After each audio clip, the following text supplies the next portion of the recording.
You ever had those memories where it just hits you and it takes your breath away? Today, back in 2004,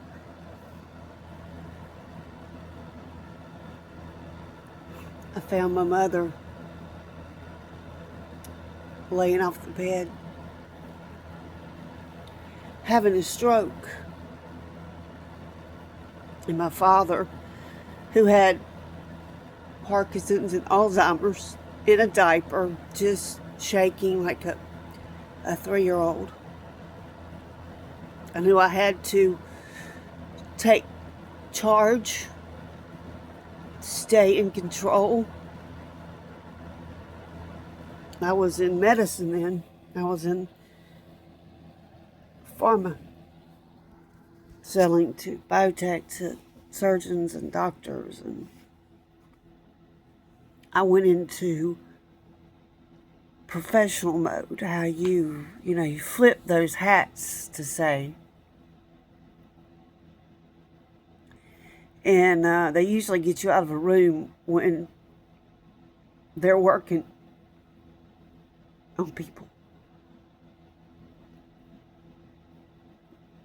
I was rattling medication and things that I was telling them, you're not going to do this, you're going to, I was instructing them what to do because I knew her medical background.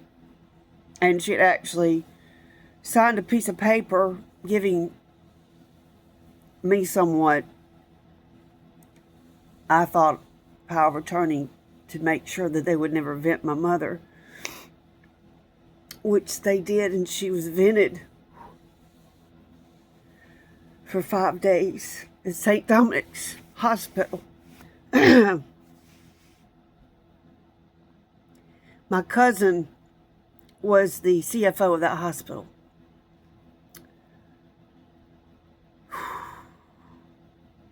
They put a guard,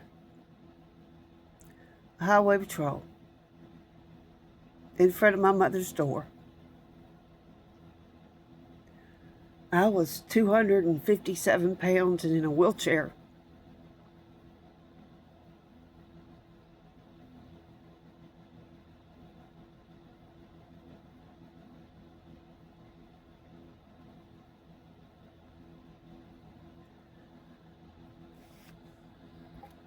My mom never regained consciousness other than when the paramedics said, one guy was like, get her out of the room. And he was like, no, she's staying. So as they were working on my mom, the paramedics asked her, who is this? And pointed to me. And the last words was my name slurred. She never regained consciousness. She would kick, I was told, because she told me, don't let them vent me. You know, I know now, Craig, if Peggy would have had a transfusion, she'd be alive. And Peggy and my mom and I, now someone that's not related to us, had clotting problems already. Y'all saw me when I got cut the other day. I couldn't clot. I'm being microwaved to death. I've got radiation illness and I'm not clotting. The weekend that my mother died was Easter. Everybody was coming in for the first time. The whole family was going to be together. She was so excited.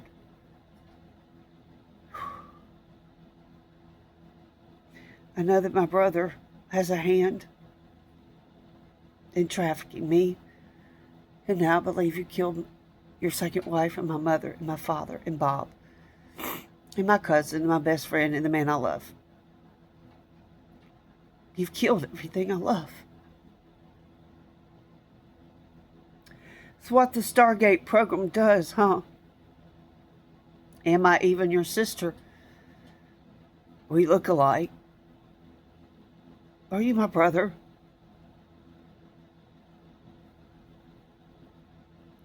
Because I can't imagine someone that's your brother raping you and trafficking you and frequency-driven disease, and watched me suffer for 25 years in bed alone, struggling, addicted, sober now since 2012. I lost 157 pounds to save my eyesight because I was going blind, only to know now that y'all chipped my eyes and my brain and my heart and my lungs, oh, and my legs and my spine.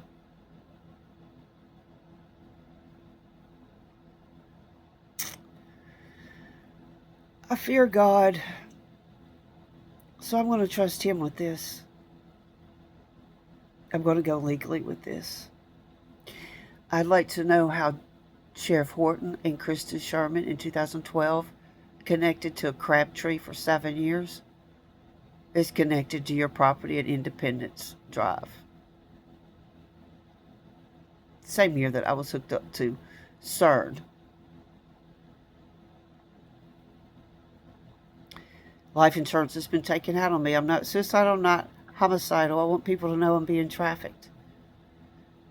And there's a very corrupt agent doing horrible things. And the people that I thought loved me and called me Auntie Sue were never my friend. It was a target. I was a target. I don't have friends, I have handlers. Not anymore. Rest in peace, Patricia Van Duyne, of the William of York Van Duyne bloodline. Pierce. I honor you. I will get justice for you and my father. I will expose my brother and these corrupt people. And you can't kill me because you've tried. And I don't break the law. And I'm not homicidal or suicidal. You can't get me. God's coming. The world stage is going to see the players in which people all my life have raped me and trafficked me and beat me and abandoned me and brutally emotionally abused me. Only for me to find my true identity as my lineage and my sovereignty as a child of God. I don't need anything from the world. I don't want anything from the world. I want to be left alone in peace. I love you, Mama.